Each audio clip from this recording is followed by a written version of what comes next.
Tina, and this is me before Saturday training. This is Tina Clayton, and this is me after Sunday.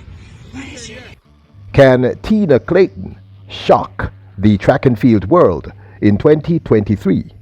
Welcome back to the channel, people. Welcome back to the channel. If this is your first time here, thank you for making it Peter Lloyd World. Now go ahead, please hit the subscribe button so we can continue to grow. When you do that, go ahead and hit the notification bell so you know when the next video drops. We drop a video at least once a day here on Peter Lloyd World. Also, if you enjoy the content, please hit that like button. And finally, leave your thoughts after this sports analysis where we take a look at and we break down the races. So, when you're ready, good to go. Now, the Jamaican public and track and field enthusiasts have so much faith, so much belief riding on young Tina Clayton's shoulders. It is almost frightening.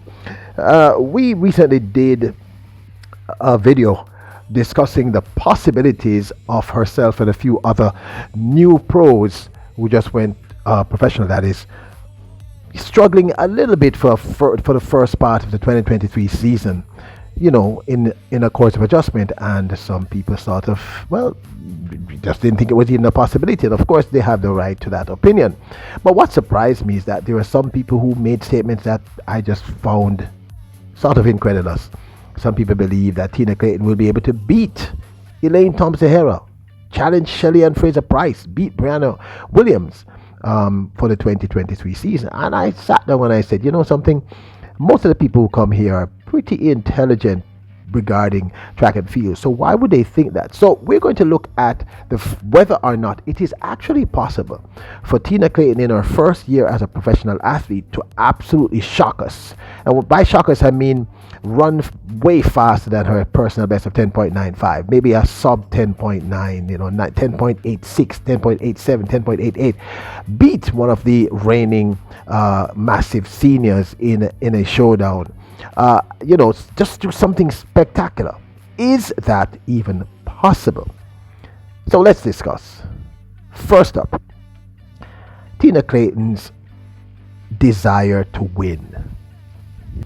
So we're going to be talking over these videos because you've seen them 100 times. Now, when Tina Clayton took on Brianna Liston in the finals of the girls, Class 1 girls 100 meters at the 2022 It's a Boys and Girls Champs, the fact is she was supposed to lose on paper. I mean, Brianna Liston was supposed to win. But let me tell you something, looking at the race, it was her sheer will, her sheer refusal to lose that made her win that race. Now, we're not taking anything away from her sheer talent, her speed, etc.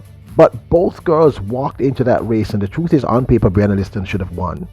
And twice, Liston pulled ahead, and this young lady found a gear, caught her, and passed her. What I'm saying is that she's a winner. She has that insane desire to win, and it pushes her. And I believe if you put her in a race against some of the top people, she is not going to lie down. She's not going to be intimidated. She is going to fight and fight hard. And that's an important factor in whether or not she can shock us. She's a winner. 2. Tina Clayton has consistently lowered her times over the last 4 years. I believe she ran a 11.327 sometime in class 3 or 2, which shocked the entire world. But the fact of the matter is, her time has consistently improved throughout that period, which is just sort of phenomenal. So I do believe that regardless of how you think of her or how you see her, this consistent lowering of time is very, very important. That's number 2. Number 3, it's a degree to which she lowered her time. Now, right here at the finals of the world under 20 in Nairobi, Kenya, she ran 11.09, which was her PB.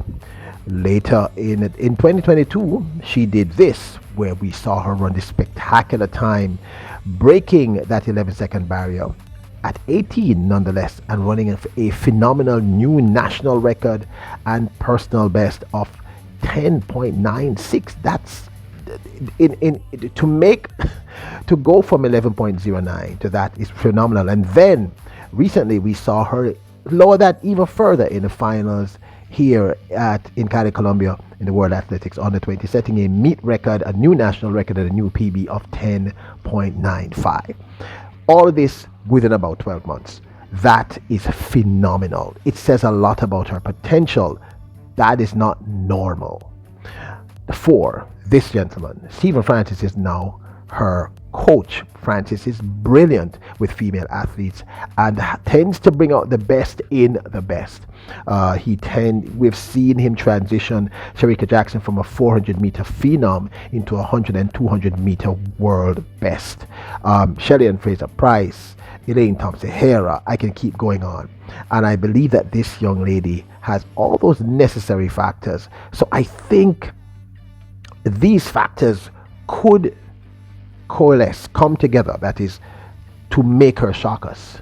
So the transition for her may not be as bad because she also has 5 tremendous mental will. We saw that again in the race between herself and Brianna Liston. I'm telling you, I'm going to keep saying it. She should have lost on paper. She should have lost that race. She refused to. Her focus is phenomenal, and I believe, and this is now just on a wing because I've never spoken to her, but I believe her self-confidence and certainly her confidence in her ability to sprint is unfathomable. She knows how good she is. I think that's a really important factor. So those 6 factors, I believe, are 6 primary reasons why I think she may actually be able to shock us. She may transition almost seamlessly like a Shelly and Fraser Price. Because remember, Shelly and Fraser Price didn't have those hiccups. She just transitioned. I think the same thing about Veronica Campbell-Brown also. So she may shock us and do some phenomenal things. And the truth is, we're going to be honest, if Brianna Williams' PB is 10.94 and hers is 10.95, yeah, she could be gunning for Brianna Williams. So I have to admit that that's a possibility. So the truth is, looking at it from that perspective, there is a possibility that she could shock the entire world. But I have to say this. Most athletes struggle in the transition. I have to say this.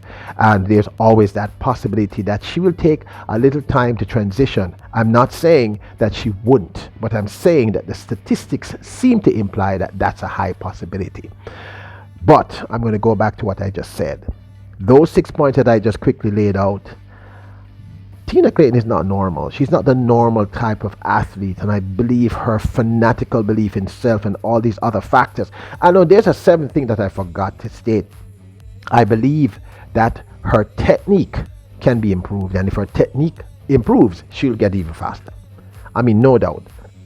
She'll get even faster. So those 7 reasons, I believe, if I'm going to be honest, there's a high possibility that she could actually shock us. She could beat a Brianna Williams or challenge a Kemba Nelson, and she could lower her time because over 12 months she was able to do that. Now, countering that, I'm going to say again, even Stephen Francis himself said it. Don't believe that that's normal, that athletes will continuously lower their time like that. Her jump from 11.09 to that phenomenal 10.95 is just not normal. That's phenomenal, but it says a lot about who she is. So, in my personal opinion, and this of course is just my 2 cents, I think there is a high possibility that she could actually shock us, because I think she exhibits all the necessary ingredients that says she will transition and transition well. And by the way, there's a 8th thing.